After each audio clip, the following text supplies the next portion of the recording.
Have you ever realized that the first time you were allowed to fail was long after everyone else had already decided who you were supposed to be? Before we get started, if you haven't subscribed yet, go ahead and click it. Hit the like button so I know you're actually listening and not just lurking like the rest of my invisible cheerleaders. So here's the thing. I've been sick the past couple of days. Not cute sick. Not the kind where you take a pretty little picture with tissues and tea. No. The flu dragged me through the mud, stomped on me, and left me propped against a wall like a broken toy. I'm better now. Not good, not great, just better enough to sit upright without feeling like my soul is trying to crawl out of my body. And when you're that kind of sick, your brain stops wanting stimulation. It wants numbing. So I did the unthinkable. I binge-watched my own channel. Because apparently I'm my own comfort show, and I binge-watched Christmas romantic movies. Yes, me. The woman who likes silence, depth, thinking, puzzles, and not being emotionally manipulated by some predictable holiday plot involving a baker, a prince, or a conveniently attractive widower at a Christmas tree farm. But I let my brain go soft on purpose, and in that softness, this embarrassing little truth floated up. All those movies, they made me think of someone, one person.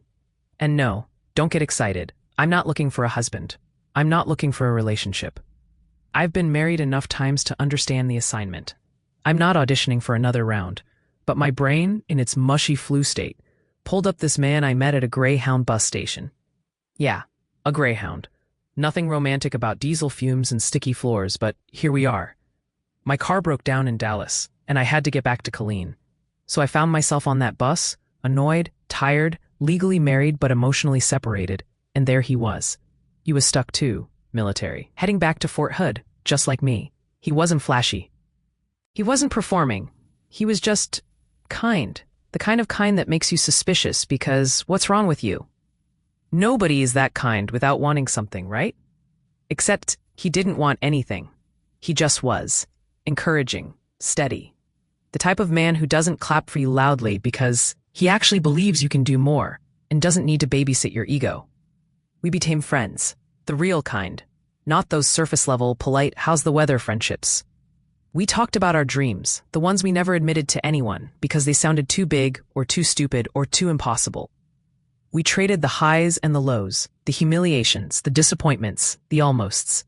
He told me about the things he tried and failed at, and I told him about the things I never even dared to try, because failing wasn't an option in the world I came from. That's why what he said carried weight. He understood the cost of perfection.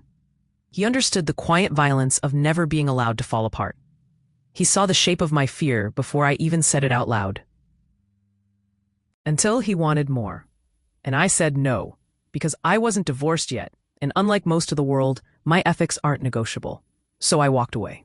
And yet, I keep remembering him. Not because of romance, but because he did something almost nobody in my life has ever done. He told me to fail. Straight up. Just do it. If you fail, you've already done more than most people even try. And he meant it. Do you know how rare that is? For someone to tell you to go fall flat on your face? Because I've spent my whole life performing like my existence depended on it. Not the golden child, the useful one, the emotional janitor, the quiet fixer, the one who kept the peace, held the secrets, made everything look fine so nobody had to deal with the rot under the floorboards. Perfection wasn't praise. It was a leash. Every "you're so strong" was code for "we're never going to show up for you." I learned very early that my value was in how flawlessly I could hold everything together while pretending nothing was breaking me. People like me, INFJ, overthinkers, big picture thinkers, we're allowed to do everything except break. We're not allowed to be messy. We're not allowed to disappoint. We're not allowed to try and fail because the world already decided who we're supposed to be. We're props in other people's storylines. We're the stable one, the reliable one, the one who will be fine. We're not treated like humans. We're treated like a resource. So I created a new Facebook account. Not because I needed more privacy, but because I needed less noise, less cheerleading, less "you've got this," when I very clearly do not got anything. I capped it at 20 people, not because I'm trying to be exclusive, but because I'm finally trying to breathe. Every new person means one has to go. Not because I'm petty, because I'm done collecting voices that drown out my own. And here's the part that's going to piss off the inspirational quote crowd. Putting these videos out? It's failure. Straight failure. I'm not sugarcoating that. My channel is small, my views crawl, my subscribers trickle in like they're paying per click. This whole thing is a slow burn of humiliation. And for the first time in my life, I'm tasting what failure actually feels like. And you know what? It's about damn time. I needed this. I needed to fall. I needed to put something out into the world that the world didn't automatically clap for. I needed the silence. I needed the discomfort. I needed to not be great at something. Because that's where you find who you actually are, not who everyone thinks you should be. And maybe that man on the Greyhound knew that. Maybe he saw it in me. Maybe that's why I still think about him. Not because I should have married him, but because he saw something in me that wasn't perfect, polished, or impressive. He saw the version of me that needed to fail, and told her to go do it anyway. And here I am, failing publicly, on purpose, and growing because of it. If you haven't subscribed yet, go ahead and hit that button. And hit like too, so I know at least one of you is riding this bus with me. Broken car, flu fog, bad Christmas movies, and all.